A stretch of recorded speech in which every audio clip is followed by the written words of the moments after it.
el tema de hoy es un tema que a mí me parece muy interesante, pero que estamos faltos de información sobre el particular, porque, como veréis más tarde, vamos a hablar de fechas muy ancestrales.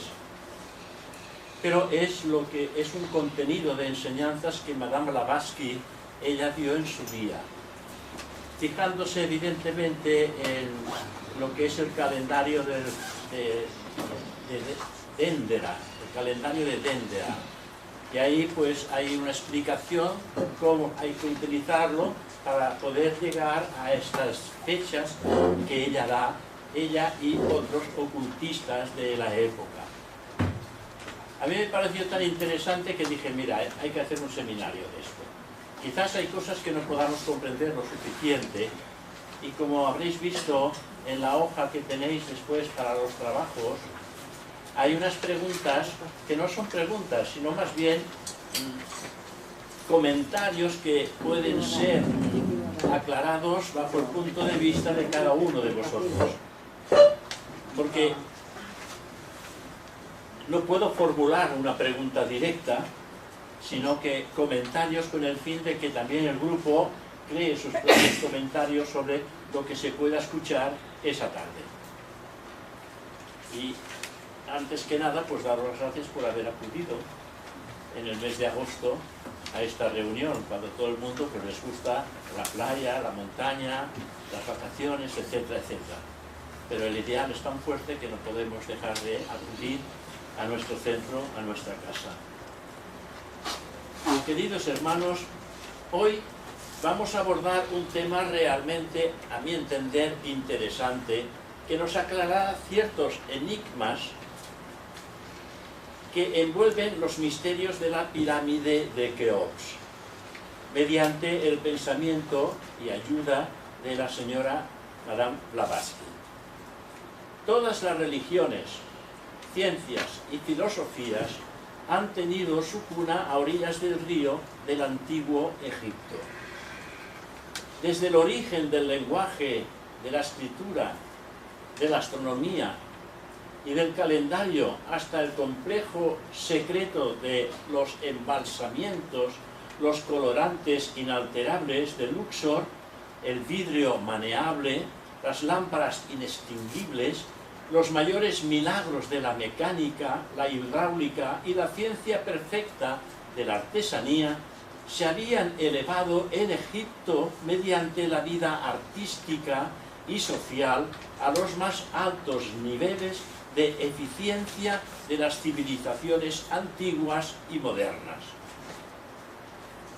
Las religiones tuvieron igualmente su génesis en los templos del remoto Egipto, sujetos a las arduas pruebas de los misterios, renacieron a la luz de Egipto, que era la luz de la iluminación de aquellos excelsos iniciados, hombres, símbolos que dieron origen a grandes oleadas civilizadoras que el mundo venera como fundadores de las religiones: Hermes, Moisés, Orfeo, Jesús, Zoroastro, Pitágoras, etcétera, etcétera, etcétera. Asimismo, todo el caudal artístico, filosófico e histórico de los antiguos griegos, toda la virtud de los neoplatónicos, toda la sabiduría de Solón, de Tales, de Platón, toda la erudición de Plutarco, de Orodoto, la iluminación de Porfirio de Hipatia, parece ser, y hago un inciso, que Hipatia parece ser que fue una de las encarnaciones de Madame Bessa, no sé si lo sabíais. Una de sus anteriores encarnaciones fue Hipatia. Quiero deciros que yo tengo precisamente un libro escrito a mano que habla de la historia de Hipatia, que cayó en mis manos, que no sé cómo, de qué manera, y que lo tengo y lo guardo porque es interesantísimo. Que ha sido traducido por uno de los antiguos filósofos de la vieja guardia antigua.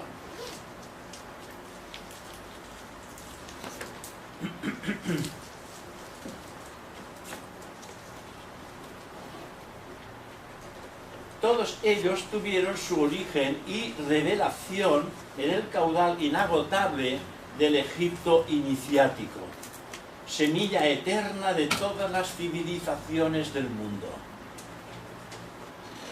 Pues bien, todas aquellas ciencias, la esencia de todas las religiones, el fundamento de todas aquellas filosofías, se hallan sintetizadas en este incomparable monumento de las edades, que es en realidad el índice de la historia oculta de la humanidad y que abarca el pasado, el presente, el futuro y la gran pirámide de Keops.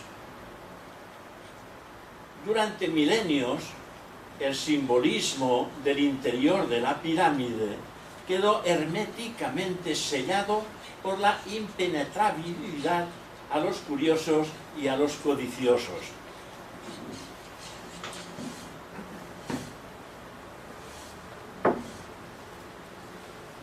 Y al cerrarse la puerta de los misterios, el comienzo de la decadencia de Egipto, los sacerdotes iniciados tuvieron la precaución de afianzar y disimular el lugar de entrada a la red intrincada de pasadizos y cámaras del interior del que un tiempo fuera el más grande santuario iniciático del orbe.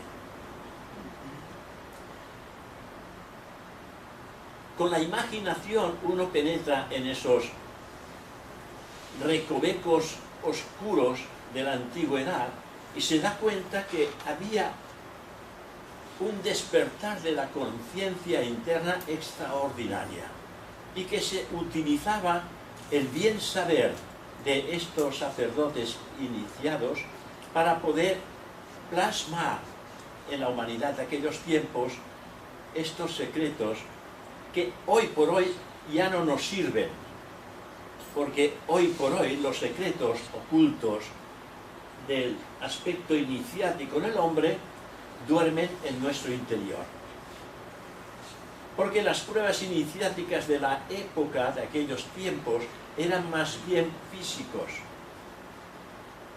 y psicológicos, y hoy día son de aspecto espiritual, de trasladar la conciencia a los planos internos y tener la revelación de ese diálogo oculto con el ser divino que llevamos dentro.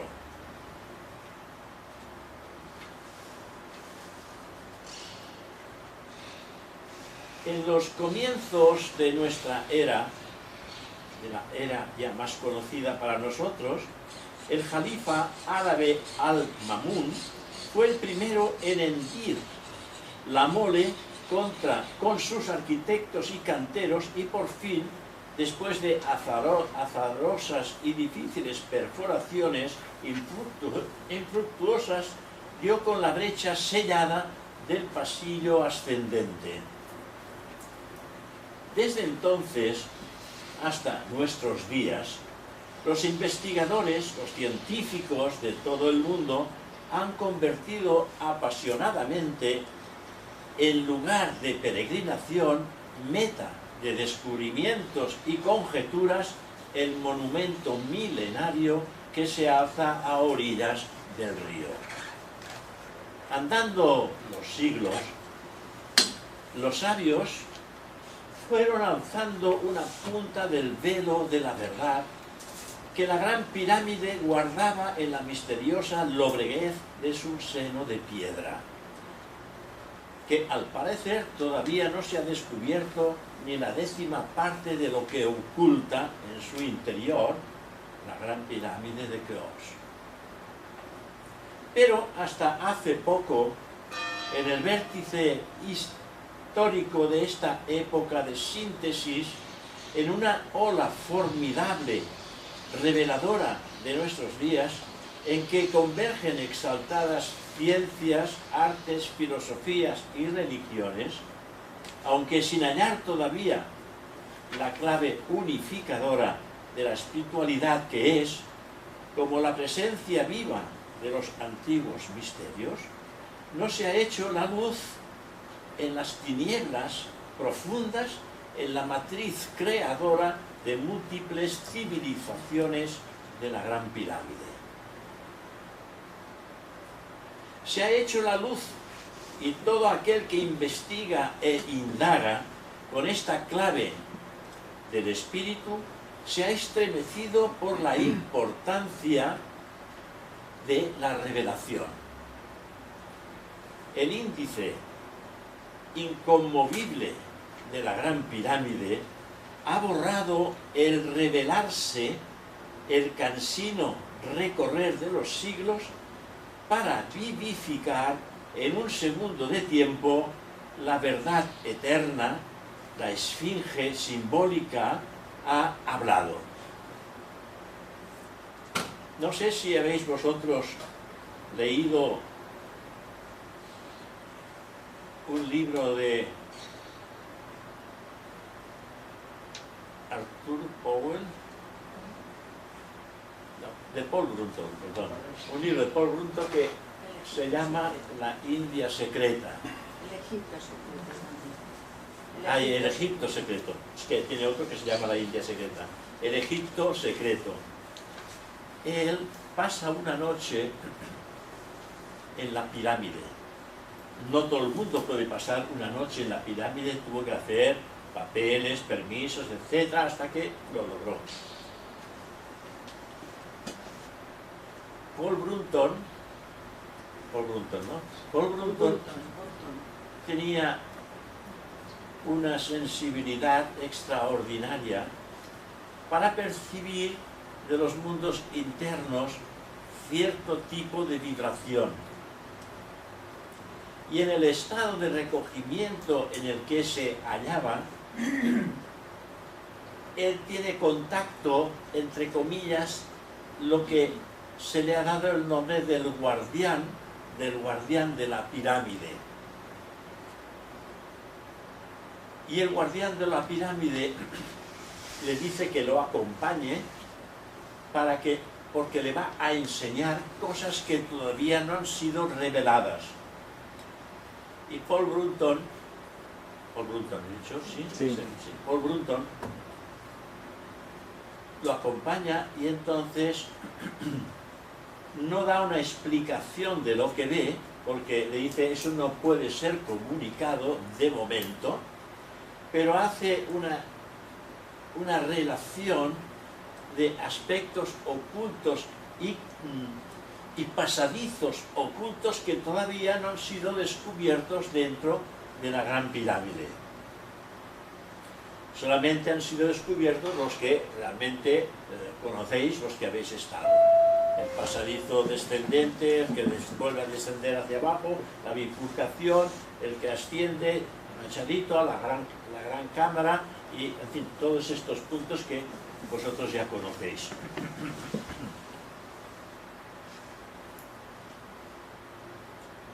Abrazando con las múltiples vertientes del delta del mar Mediterráneo como un símbolo, así las sucesivas civilizaciones de Egipto, partiendo del noreste africano, se expandieron y se bifurcaron hacia oriente y hacia occidente, constituyendo la levadura de múltiples florecientes civilizaciones autóctonas que tuvieron en realidad su origen en las fuentes sagradas del Nilo.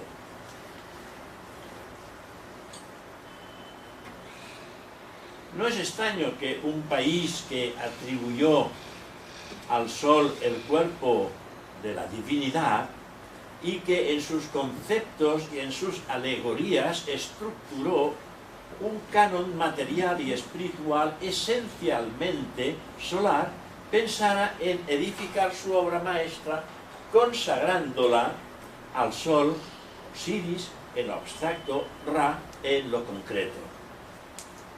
La Gran Pirámide, según Blavatsky, y aquí Blavatsky ya pone su énfasis en dar algún tipo de presentación, representó el vértice, el místico eslabón entre el cielo y la tierra, análogo a la raíz del árbol mundanal, mientras la base representa las ramas extendidas hacia los 4 puntos cardinales del universo material. La idea simbólica de las pirámides es que todas las cosas dimanan del espíritu por evolución descendente.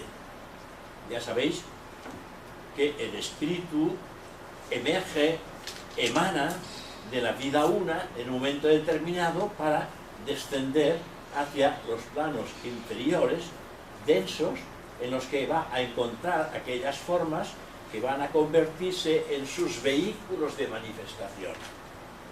El vehículo de manifestación más rico del espíritu es el ser humano. No hablamos de los anteriores, sino directamente con el ser humano. Pero el espíritu viene de lo más alto, de lo más divino, de la esencia de la primera manifestación del Logos, del absoluto, que se manifiesta con el fin de crear su propio sistema solar y funcionar a través de unidades de conciencia. Y hay que decir que estas unidades de conciencia emergen de la conciencia universal una. El hecho de que se individualicen es para engrandecer la conciencia total de la propia energía del Logos. La Gran Pirámide, según Madame Blavatsky, representó este vértice y era pues ante todo como un rayo de sol petrificado, como una mística refracción del luminar oculto, alma y vida de nuestro planeta, como una perpetua originada en lo abstracto y extendida en lo concreto dentro del simbolismo antiguo del cuadrado original del punto. Del cuadrado originado del punto. El cuadrado es el aspecto material que podemos nosotros observar, es decir, el mundo en el que nosotros nos encontramos, pero hay un punto en ese centro del cuaternario inferior en el ser humano como vehículo externo del espíritu que viene de las alturas, y que ese punto que surge del centro es lo que realmente tiene que conducir estas formas densas para que éstas tengan aquellas experiencias que ayudarán a enriquecer lo que está latente dentro del punto. En ese caso, centro.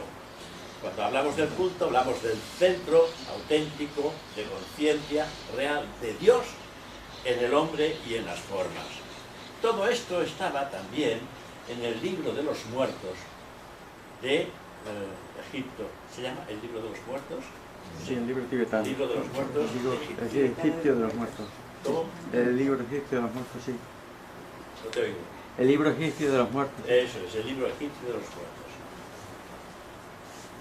Así toda la civilización maravillosa del antiguo Egipto fue una plasmación de la sabiduría originada en los misterios. Créese que, merced el plan preconcebido del meridiano ideal del círculo, calculado con sorprendente sabiduría por los antiguos iniciados, que sin duda conocían mejor que nosotros la geografía y la geología, además de la mayor arteria de la corriente oculta que, al igual que un riego sanguíneo en un organismo vivo, recorre la superficie de nuestro planeta, arteria magna, solo perceptible por los grandes videntes. El rey Menes planeó la atrevida empresa de la desviación del Nilo hacia el este para que en sus fecundas orillas se alzara la ciudad de Memphis, la Esfinge y la Gran Pirámide izadas como un prodigio milagroso sobre aquel lugar elegido y bendito. El domingo mañana por la tarde os presentaré algo que no lo he podido pasar en limpio todavía, pero lo tengo en borrador y utilizaré este borrador, porque he tenido muchísimo trabajo estas semanas aquí. Por lo tanto, no me ha dado tiempo a pasarlo en limpio, pero es tan interesante que hablaré de lo que acabo de decir, pero poniendo palabras más adecuadas a nuestra comprensión, para que entendamos realmente cómo y de qué manera se creó en un principio ese contacto directo con Egipto. Que tuvieron este contacto directo con Egipto fueron los atlantes. La civilización atlante anterior a la área a la cual todos nosotros pertenecemos. Y ahí veremos realmente cómo y de qué manera se entró en contacto con unas tierras vírgenes que habían simplemente salvajes todavía viviendo en ellas. Y como estos sabios que vinieron de esta civilización anterior, huyendo de lo que ya sabían que iba a ocurrir, porque aquellos que huyeron son aquellas personas que utilizaban realmente el misterio de la religión antigua que funcionaba despertando la conciencia del individuo y no utilizando estas revelaciones bajo un punto de vista egoísta. Y esta es la razón por la cual finalmente la Atlántida perdió su oportunidad como civilización. Y entonces estos que en un momento determinado, llevados, capitaneados, tengo que ponerme algo en la boca, si no salen las palabras, por el Manú de la raza y por los sacerdotes que seguían la magia blanca en aquella época, acudieron a esas tierras vírgenes y lo primero que hicieron, que ya es un avance de lo que diremos, lo primero que hicieron es construir un templo. ¿Qué templo creéis vosotros que construyeron? No había nada. La pirámide. Exactamente. La pirámide, no la pirámide, perdón, la Esfinge. La Esfinge ha sido el primer templo que los atlantes construyeron. Y vosotros diréis, ¿y cómo sabemos que son los atlantes? Fijaros que hace cosa de 5 o 6 años en la televisión hicieron un reportaje en el que habían unos señores con unos robots que utilizaban en la cámara del rey, utilizaban estos orificios que hay en los laterales y un robot lo mandaron hacia arriba y lo iban siguiendo hasta que se encontraron en un momento determinado que había una pared, pero no era pared, sino que era una tapa, que no se podía pasar. Y entonces decidieron hacer un agujero, pero tienen que pedir permiso para ello. Y al cabo de unos días recibieron la autorización y al robot le pusieron una máquina que iba haciendo los agujeros y finalmente atravesaron esa pared, esa tapa, que habían unos números en rojo. Sabéis que los que construyeron estos monumentos ponían unas marcas rojas y penetraron dentro y fueron ascendiendo por esa rampa hasta que se encontraron con otra tapa.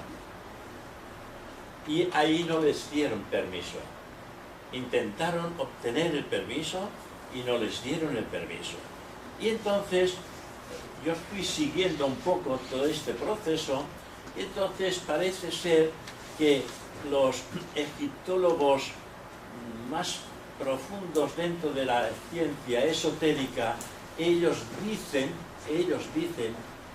que detrás de esta tapa hay los archivos de los atlantes almacenados dentro. Aquí se están diciendo cosas que dentro de lo que es la ciencia oculta siempre se ha ido diciendo, que hay los archivos acásicos, los archivos de los atlantes puestos en este punto.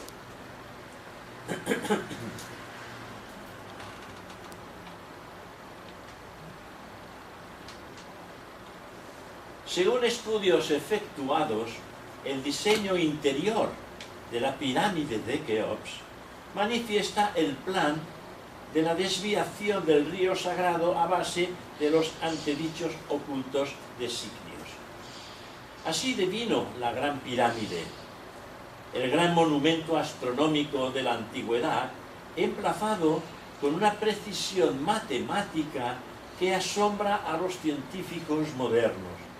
Pero la Gran Pirámide no representa solamente la síntesis de la ciencia de una gran civilización desaparecida, sino también el contenido patente y perpetuo de un conocimiento superhumano.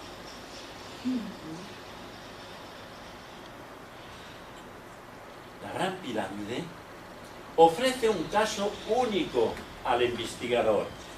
La sabiduría que encierra se irá, en verdad, revelando solo en la medida de la progresiva capacidad espiritual de la humanidad, del mismo modo que brindaba por grados sus misterios a los antiguos iniciados. No en vano se ha llamado el monumento la Biblia de piedra.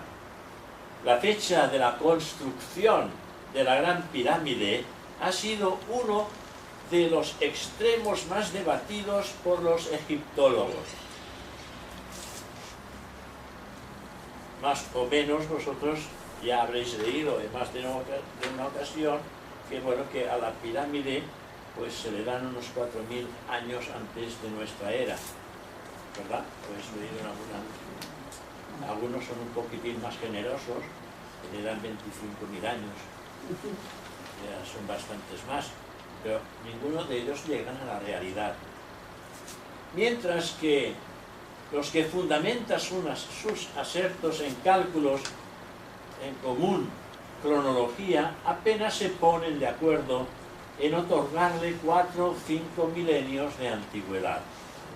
En cambio, los ocultistas conceden al misterioso monumento un origen remontísimo. Madame Blavatsky, comentando un fragmento del Libro de los Muertos, dice: había algunas pirámides a orilla del mar cuyas olas se estrellaban furiosamente contra su base. De esta cita se comprende que la topografía del país ha sufrido alteración y que aquellos observatorios mágico-astrológicos son anteriores a la desecación del mar del Sahara. Esto denotaría una antigüedad algo mayor que los contados millares de años generosamente concedidos a las pirámides por los egiptólogos. La mayor civilización de Egipto existió en tiempos prehistóricos. A esa raza prehistórica pertenece el honor de haber construido el Egipto tal como ahora lo conocemos desde el principio del periodo histórico. Dice Madame Blavatsky, por medio del ciclo de 28.868 años del año sideral, puede comprobarse aproximadamente el año de construcción de la Gran Pirámide.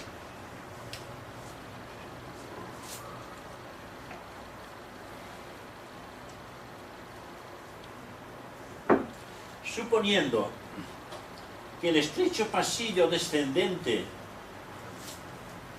me he olvidado, perdonad, pero me he olvidado de traer el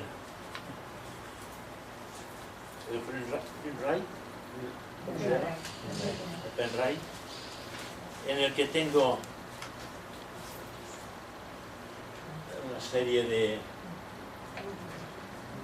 dibujos, pero lo traeré mañana, porque no toca hoy, pero toca mañana. A ver si mañana me acuerdo y lo traigo. Lo que voy a decir ya lo explicaremos mejor con los diagramas.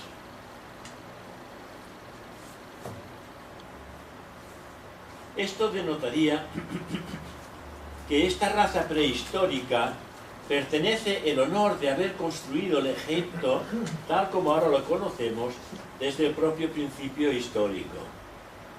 Suponiendo que el estrecho pasillo descendente estaba dirigido desde la entrada hacia la estrella polar, en tiempo de los constructores de la pirámide, los astrónomos han demostrado que en el año 2170 a.C., el pasillo señalaba el alfa del dragón, la estrella polar de entonces. Todo esto se ha ido siguiendo por el calendario de Dendera. Esta posición relativa del alfa del dragón y Alcione, siendo extraordinaria, no podía volver a ocurrir en todo un año sideral.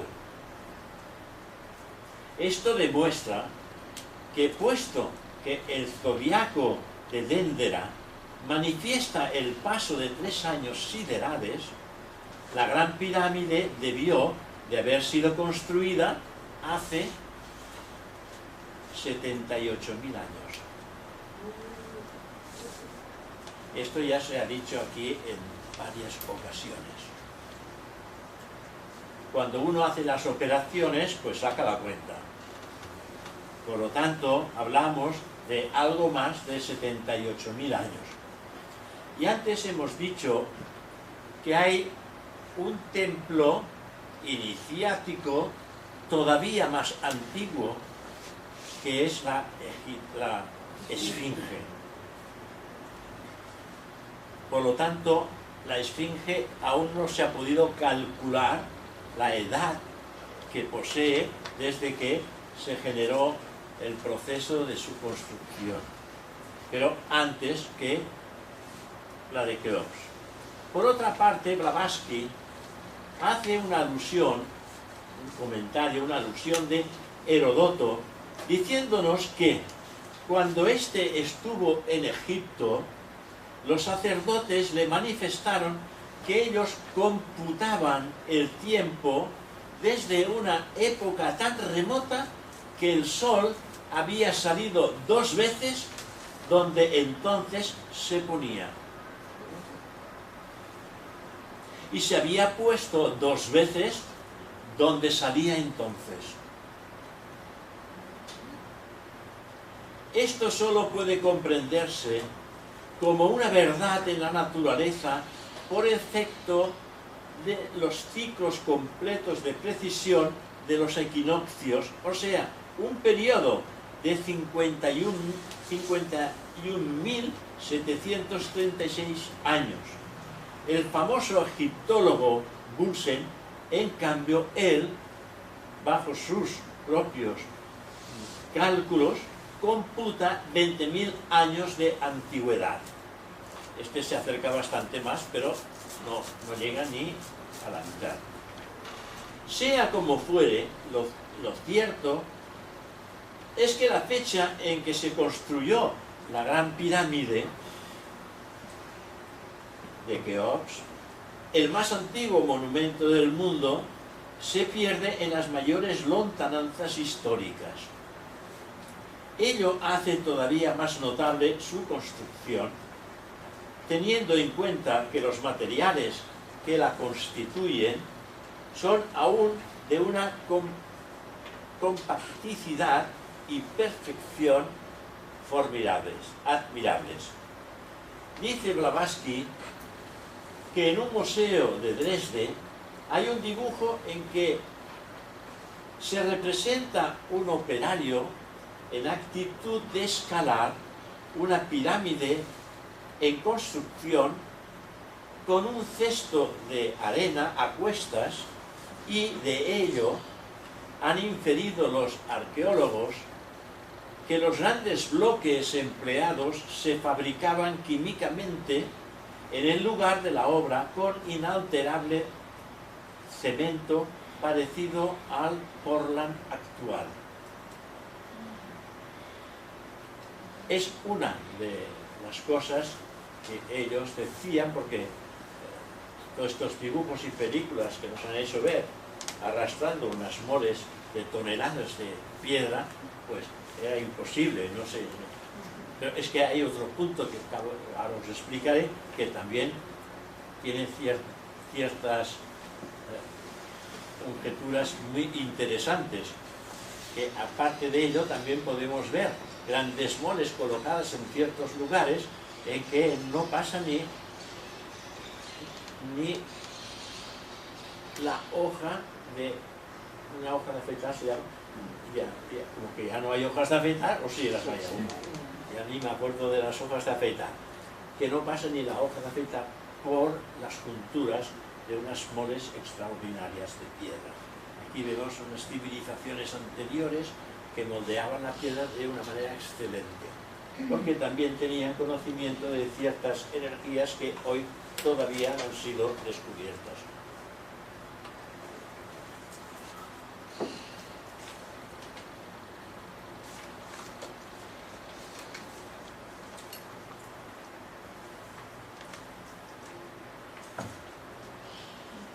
También hay otros ocultistas conocedores que afirman que las moles de piedra de estos antiguos monumentos egipcios eran trasladadas con asombrosa facilidad debido a que por medio de poderes sobrenaturales de los sacerdotes magos neutralizaban con este fin la gravedad de los cuerpos.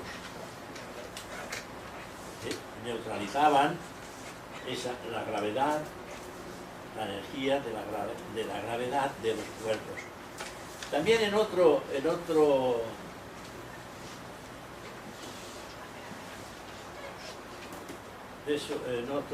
programa de la televisión hubo un encuentro de egiptólogos que cada uno exponía su teoría sobre el traslado de estas grandes moles, y unos decían quizás tenían unas rampas y a través de estas rampas iban subiendo con unos rodillos esas grandes moles. Pero entonces los otros decían, pero es que entonces esta rampa tenía que, cuando estaban a las alturas, tenía que tener kilómetros de largo para poder ascender. Otros decían que posiblemente se iba amontonando arena alrededor, iban subiendo y iban amontonando arena y hacían una carretera alrededor en espiral. E iban subiendo y una vez llegaban arriba, al bajar iban decorando, ¿veis?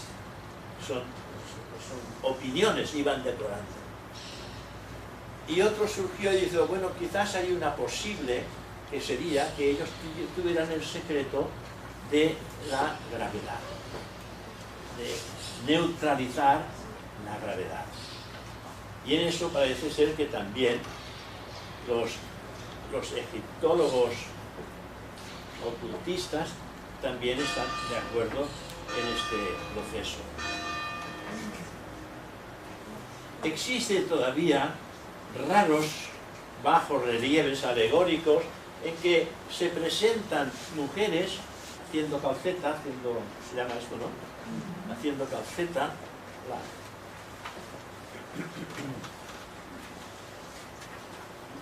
transportando con inusitada facilidad sobre sus cabezas enormes bloques de piedra.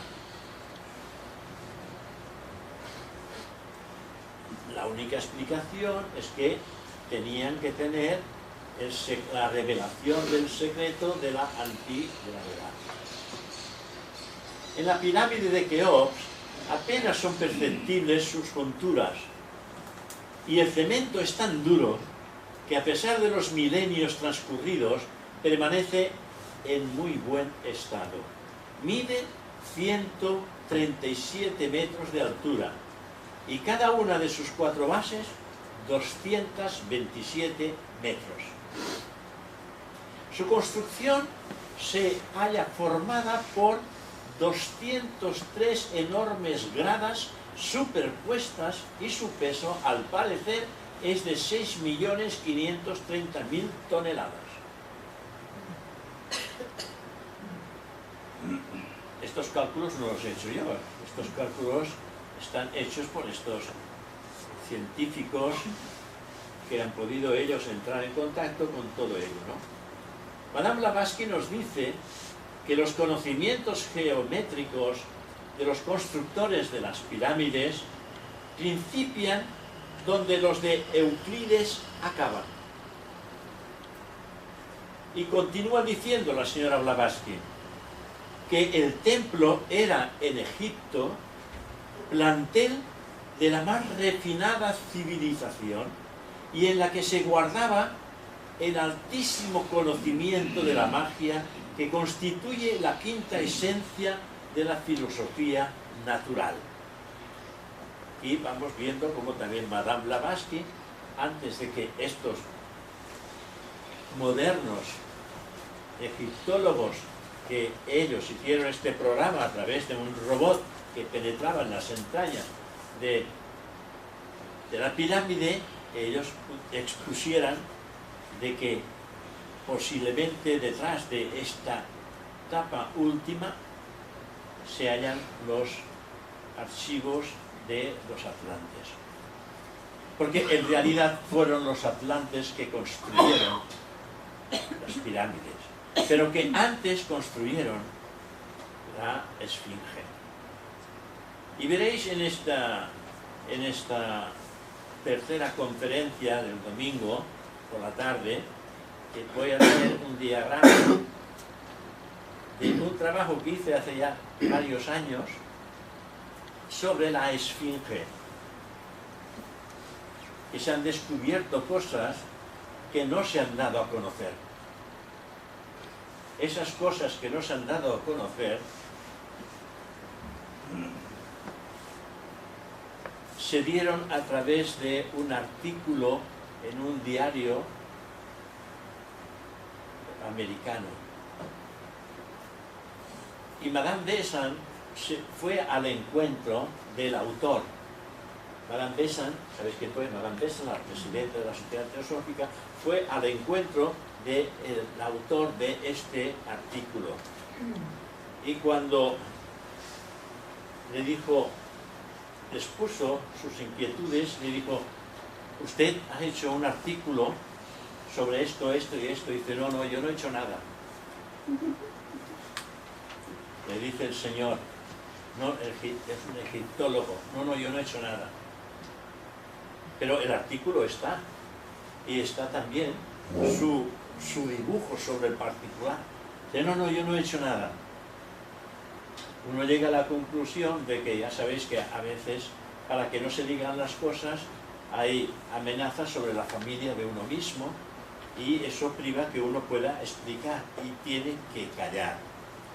Porque hay muchísimas cosas todavía a conocer sobre la Esfinge y sobre la pirámide de Keops. Muchas cosas a conocer. Hay muchas conocidas, pero otras muchas están por despertar. Y veréis en esta tercera ese dibujo que es realmente extraordinario, porque es un templo iniciático donde se iniciaban aquellos aspirantes al mundo oculto.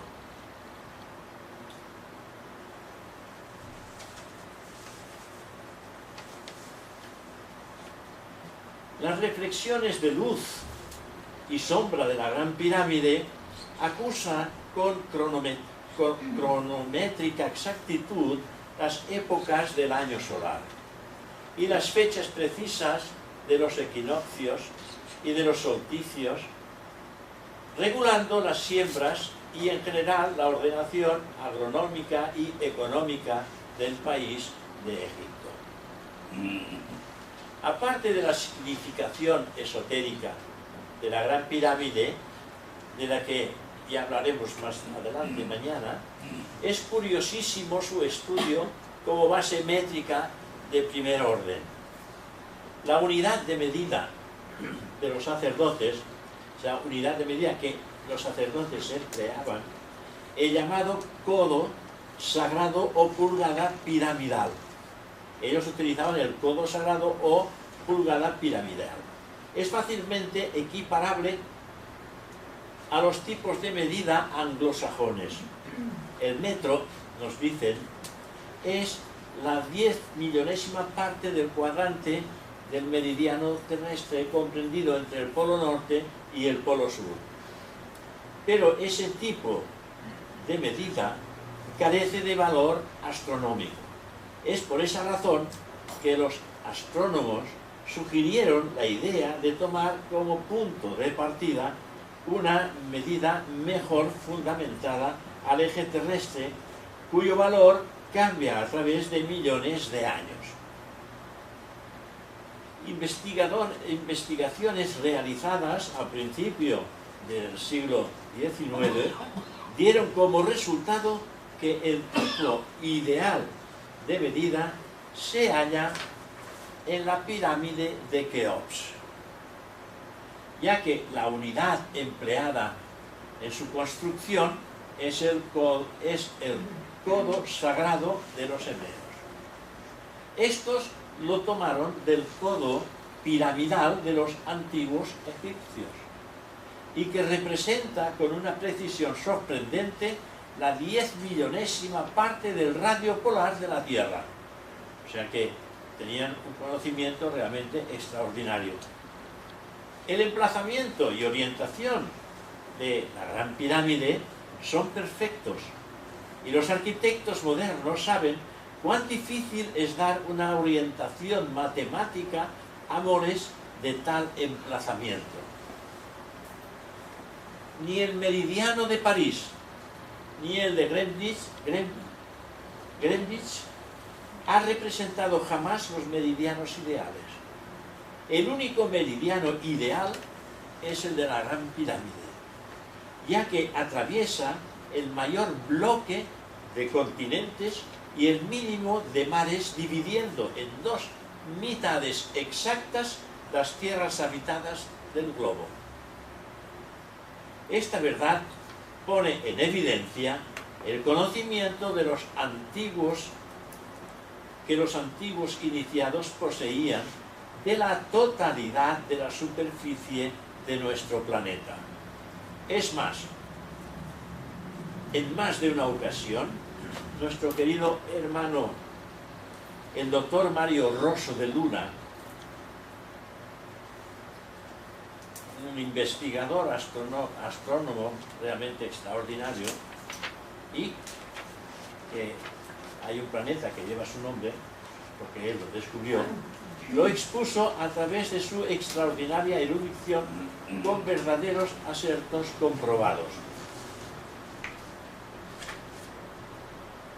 En esta primera parte de esta charla es una exposición con el fin de poner de relieve la gran importancia que tiene este monumento de la Gran Pirámide de Keops, que iremos viendo en la próxima charla cómo se irán desvelando cosas que hasta ahora no hemos conocido y que de alguna manera están ahí esperando el momento en que, según Madame Blavatsky, la humanidad haya crecido lo suficientemente a nivel espiritual e interno para que estos misterios se desvelen.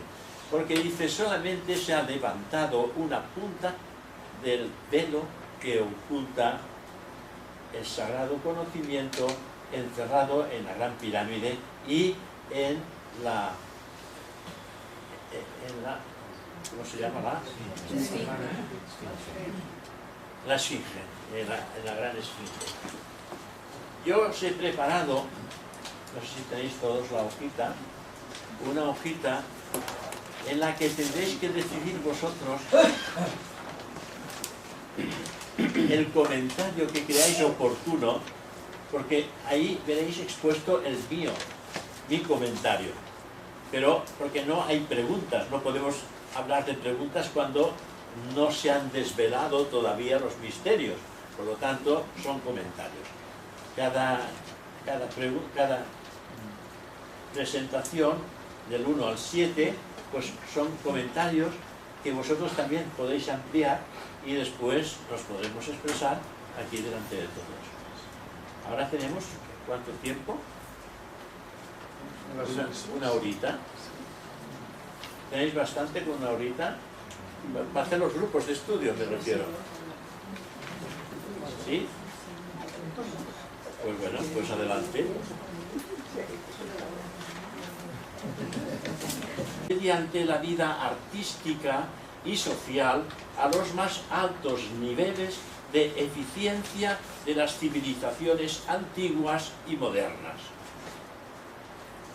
Las religiones tuvieron igualmente su génesis en los templos del remoto Egipto, sujetos a las arduas pruebas de los misterios, renacieron a la luz de Egipto, que era la luz de la iluminación de aquellos excelsos iniciados, hombres, símbolos que dieron origen a grandes oleadas civilizadoras que el mundo venera como fundadores de las religiones: Hermes, Moisés, Orfeo, Jesús, Zoroastro, Pitágoras, etcétera, etcétera, etcétera. Asimismo, todo el caudal artístico, filosófico e histórico de los antiguos griegos, toda la virtud de los neoplatónicos, toda la sabiduría de Solón, de Tales, de Platón, toda la erudición de Plutarco, de Orodoto, la iluminación de Porfirio de Hipatia, parece ser, que hago un inciso, que Hipatia parece ser que fue una de las encarnaciones de Madame Bessa, no sé si lo sabíais, una de sus...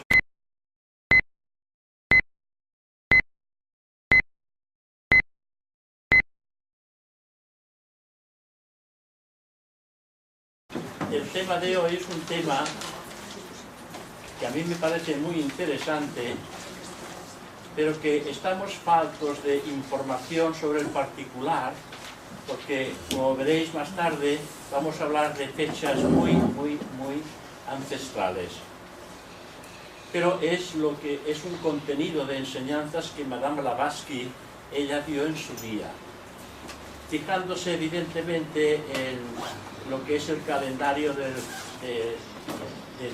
Dendera, el calendario de Dendera. Y ahí pues hay una explicación de cómo hay que utilizarlo para poder llegar a estas fechas que ella da, ella y otros ocultistas de la época.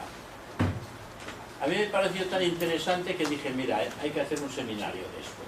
Quizás hay cosas que no podamos comprender lo suficiente, y como habréis visto en la hoja que tenéis después para los trabajos, hay unas preguntas que no son preguntas, sino más bien comentarios que pueden ser aclarados bajo el punto de vista de cada uno de vosotros.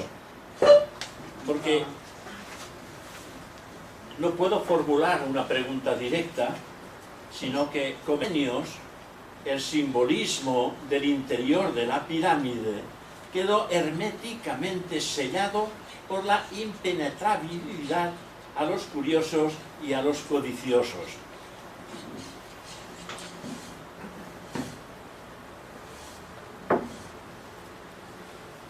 Y al cerrarse la puerta de los misterios, el comienzo de la decadencia de Egipto, los sacerdotes iniciados tuvieron la precaución de afianzar y disimular el lugar de entrada a la red intrincada de pasadizos y cámaras del interior del que un tiempo fuera el más grande santuario iniciático del orbe. Con la imaginación uno penetra en esos recovecos oscuros de la antigüedad y se da cuenta que había un despertar de la conciencia interna extraordinaria y que se utilizaba el bien saber de estos sacerdotes iniciados para poder plasmar en la humanidad de aquellos tiempos estos secretos que hoy por hoy ya no nos sirven, porque hoy por hoy los secretos ocultos anteriores encarnaciones fue vacías. Quiero deciros que yo tengo precisamente un libro escrito a mano que habla de la historia de Hipatia, que cayó en mis manos, que no sé cómo, de qué manera, y que lo tengo y lo guardo porque es interesantísimo.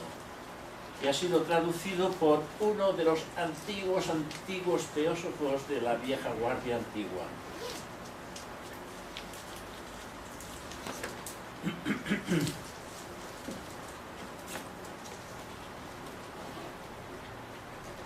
Todos ellos tuvieron su origen y revelación en el caudal inagotable del Egipto iniciático, semilla eterna de todas las civilizaciones del mundo. Pues bien, todas aquellas ciencias, la esencia de todas las religiones, el fundamento de todas aquellas filosofías, se hallan sintetizadas en este incomparable monumento de las edades que es en realidad el índice de la historia oculta de la humanidad y que abarca el pasado, el presente, el futuro y la gran pirámide de Keops. Durante milenios, con el fin de que también el grupo cree sus propios comentarios sobre lo que se pueda escuchar esa tarde. Y antes que nada, pues daros las gracias por haber acudido en el mes de agosto a esta reunión, cuando todo el mundo pues, les gusta la playa, la montaña, las vacaciones, etcétera, etcétera. Pero el ideal es tan fuerte que no podemos dejar de acudir a nuestro centro, a nuestra casa. Queridos hermanos, hoy vamos a abordar un tema realmente, a mi entender, interesante, que nos aclarará ciertos enigmas que envuelven los misterios de la pirámide de Keops, mediante el pensamiento y ayuda de la señora Madame Blavatsky. Todas las religiones, ciencias y filosofías han tenido su cuna a orillas del río del antiguo Egipto. Desde el origen del lenguaje, de la escritura, de la astronomía y del calendario hasta el complejo secreto de los embalsamientos, los colorantes inalterables de Luxor, el vidrio maneable, las lámparas inextinguibles, los mayores milagros de la mecánica, la hidráulica y la ciencia perfecta de la artesanía, se habían elevado en Egipto